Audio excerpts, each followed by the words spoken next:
Okay, let's get the perspective now of three colleagues from the Parliamentary Press Gallery. Susan Delacourt is a columnist with the Toronto Star. Joël-Denis Bellavance is the Parliamentary Bureau Chief for La Presse. And John Ivison is a columnist with the National Post, Parliamentary Bureau Chief as well for Post Media. Good to see you all. I don't know if anybody else has ever done an economic update virtually, but the whole process itself was interesting enough today. But here we are. So Susan, let me start with you. First impressions of what you got from Chrystia Freeland today. What do you make of it? There was, this is going to sound like one of those Weasley journalist answers, but there was a lot more to it than I expected, but a lot less. I was intrigued with the blanks. I was intrigued with what they left out. It looked very strategic. Such as? Well, there's nothing in there about the provinces and healthcare. The Prime Minister is due to meet the First Ministers within days. They have been very clear about wanting more healthcare money whenever that meeting starts. The Prime Minister agreed to that as a topic of conversation. And he's only walking into that meeting with $1 billion for long-term care, well overdue, we would say. With a bunch of federal strings attached to how the money gets dispersed as well. Right, a talk of national standards. So that's going to be an interesting meeting. There are all kinds of, there's a stimulus program to come and a Build Back Better, or what Pierre Poilievre might want to call the Great Reset. There is something planned for the recovery, but details to follow.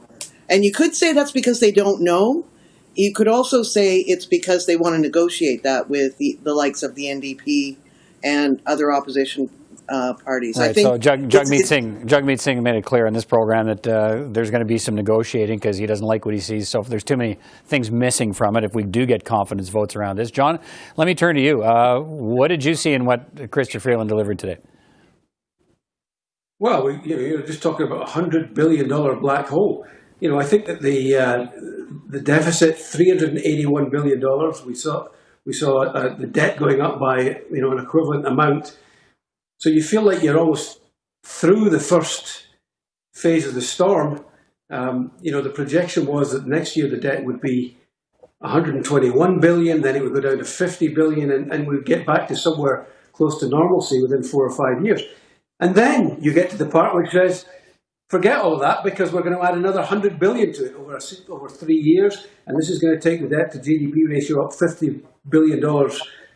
Over 50% every year, and the deficit to $136 billion a year on average.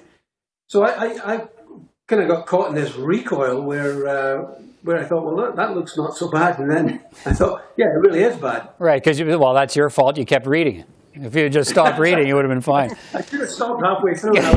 Mildly disappointed. I mean, the $13 billion that they said for spending now. Fair enough. A lot of it was for home retrofit, for universal broadband, things that are actually going to contribute to the growth of the economy. I think the concern is that the $100 billion, they said, we're going to spend $100 billion. We're now going to go out and find $100 billion worth of things to spend it on. It's like an episode of Yes Minister. Yeah. Joël-Denis, let me get your first impressions here. What stood out for you?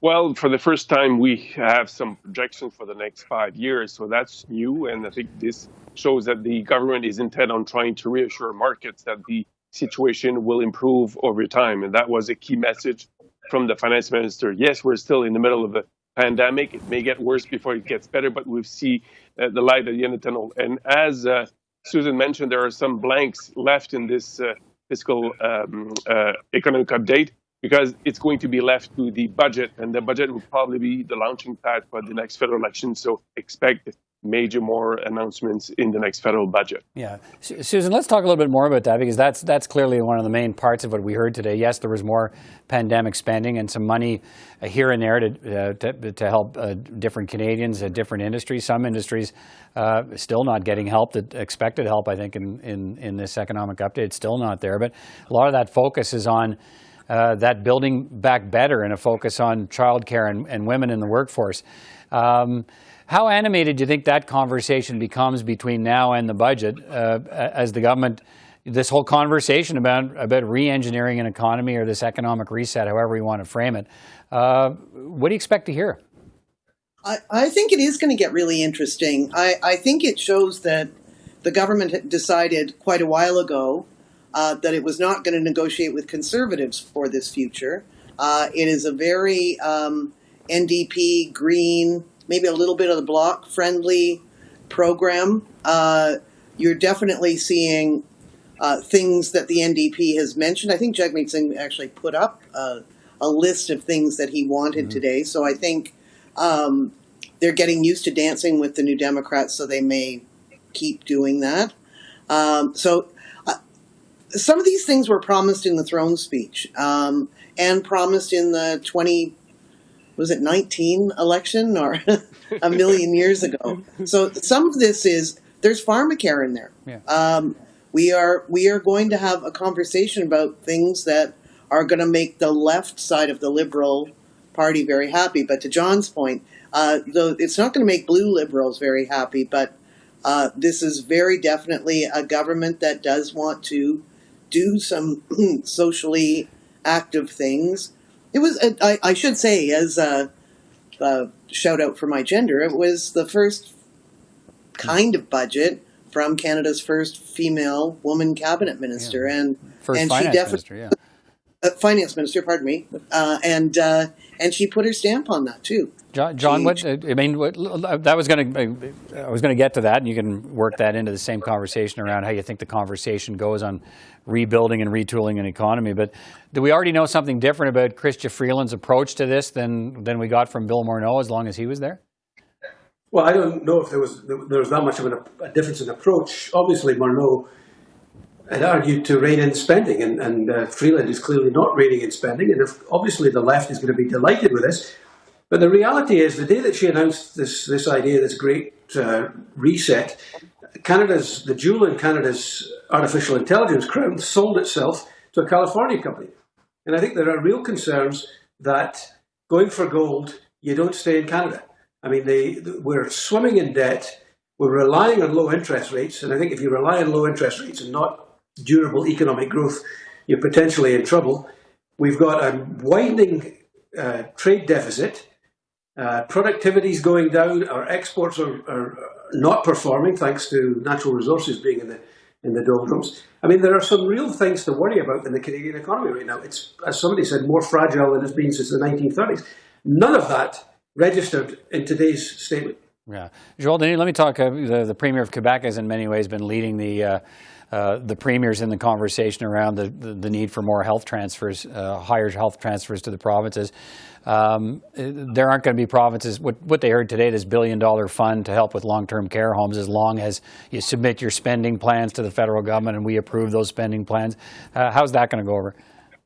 Not very well. And I would remind you, Peter, that Mr. Legault is also the chairman of the Council of Federation. So he represents this year all the premiers. And the premiers have a clear demand that Ottawa does increase health transfers to the provinces by the tune of $28 billion. And as Susan mentioned, they will be meeting with the Prime Minister in the coming weeks, maybe next week or the week after, to discuss an increase in health transfers. So the deficit numbers that we heard today might be larger as a result of the meeting that Mr. Trudeau will have with the premiers.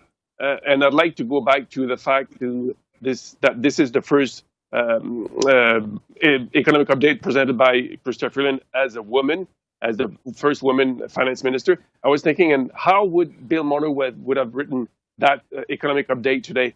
And clearly it would have been very different than what I think Madame Freeland tabled. She's an activist, she's a progressive, and she's a feminist, and she's not afraid to mention it and show it in her economic update. Yeah, if this is sort of a pre-budget water testing thing, Susan, we only got a little bit of time left, but quick answers from each of you.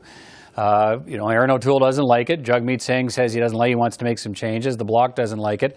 The Green Party doesn't necessarily think it went far enough. So a lot of people are talking about how much spending is taking place, and yet two of the three opposition parties that can control the government's fate think maybe they didn't spend enough. So if you're going to go into an election campaign, that's probably not a bad place to be, right?